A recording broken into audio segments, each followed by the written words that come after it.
जब रात के 2 बजे हुए थे और चारों ओर अंधेरा छाया हुआ था, तब इज़राइल के जो विमान थे वो ईरान में घुस चुके थे। ये जो विमान थे वो साधारण विमान नहीं थे, ये जो विमान थे वो थे लड़ाकू विमान।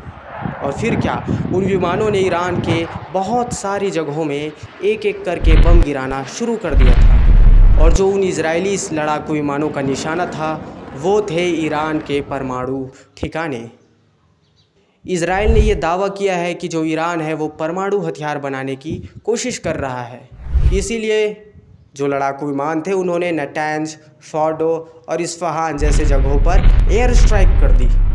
लेकिन ये तो सिर्फ एक शुरुआत थी। नमस्कार दोस्त, मैं हूँ आपका होस्ट और दोस्त आयुष कुमार द्विवेदी, और आज की इस वीडियो में हम बात करेंगे इज़राइल और जो ईरान के बीच जो युद्ध हो रहा है और जिस तरीके से ये पूरी दुनिया तृतीय विश्व युद्ध की ओर चली जा रही है। आज अभी तक जो हालिया स्थिति है उसके बारे में इस न्यूज़ में हम चर्चा करते हैं। देखिए, जो जवाबी कार्रवाई थी वो सिर्फ इज़राइल नहीं कर रहा था बल्कि ईरान भी पलटवार कर रहा था। ईरान ने हमले के अगले दिन ही जवाबी कार्रवाई कर दी और इस कार्रवाई के चलते 150 से ज़्यादा मिसाइलें और 100 से ज़्यादा जो ड्रोन थे वो इज़राइल की ओर भेज दिए गए। ये ड्रोन की सटीकता तो थी, लेकिन साथ ही साथ ये जो ड्रोन थे कई स्कूलों में और कई अस्पतालों में भी, ऐसी जगहों में भी ये ड्रोन गिर गए जहाँ पे कई लोग घायल हुए। फिलहाल तो हम सोच रहे थे कि ये जो युद्ध है वो ईरान और इज़राइल के बीच ही हो रहा है, कोई तीसरी कंट्री शायद ही यहाँ पे दखल अंदाजी करेगी, लेकिन आप गलत थे। जो दुनिया का चौकीदार बनता है अमेरिका और वहाँ की जो ट्रम्प सरकार है वो इस युद्ध में कूद पड़ी है। ये वो भाग है जहाँ हम बात करेंगे अमेरिका की इस युद्ध में एंट्री।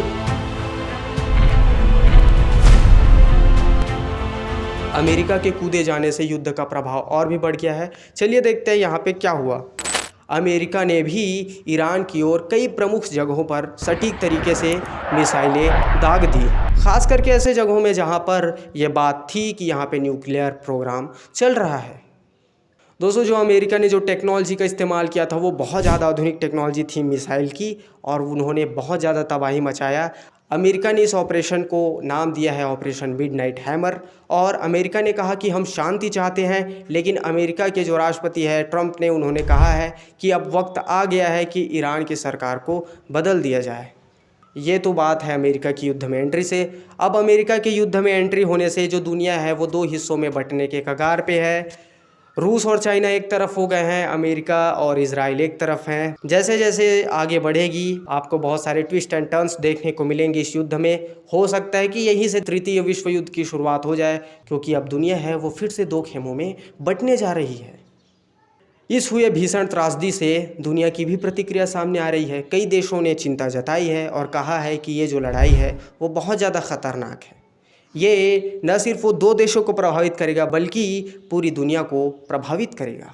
तेल के जो दाम है वो बढ़ गए हैं, शेयर बाज़ार फिर से हिल गया है। जो संयुक्त राष्ट्र है उसने भी आपातकाल मीटिंग बुलाई हुई है। कुछ देशों ने कहा है कि ये जो हमला है वो अंतर्राष्ट्रीय कानून का उल्लंघन है। ये तो युद्ध की बात हुई, युद्ध में अमेरिका के कूदे जाने की भी बात हुई। अब यहाँ पे हम इस टॉपिक पे बात करेंगे कि हमारे ऊपर ये क्या प्रभाव पड़ेगा। अब ये जानेंगे कि अब आगे क्या। दोस्तों, युद्ध अभी थमा नहीं है। इजराइल ने फिर से ईरान के कई एयरपोर्ट और मिलिट्री बेस पर हमले किए हैं। ईरान ने भी धमकी दी है और वह होर्मुज़ स्ट्रेट, जहां से दुनिया का जो लगभग 20% जो तेल है वो गुजरता है, उस जगह को वो बंद कर सकता है। ऐसा हुआ तो पूरी दुनिया में तेल की भारी कमी हो जाएगी, और पूरी दुनिया क्योंकि जीवाश्म ईंधनों से ही चलती है तो दुनिया को काफ़ी बड़ा झटका लग सकता है।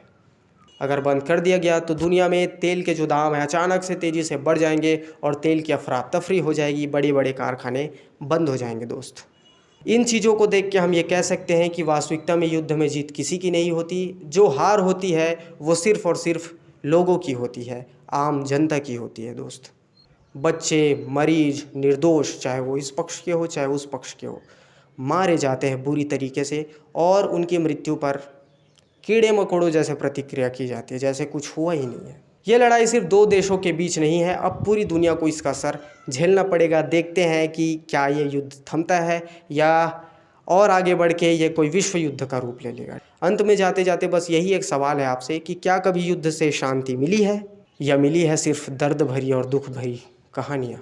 कमेंट करके ज़रूर बताना। अगर आपको ये वीडियो अच्छी लगी हुई हो तो प्लीज़ मेरे चैनल को लाइक शेयर सब्सक्राइब कीजिए। जो अपडेट्स होंगे वो जल्द से जल्द इस चैनल पे आपको प्रोवाइड कर दिए जाएंगे। बहुत बहुत धन्यवाद मेरे भाई। जय हिंद।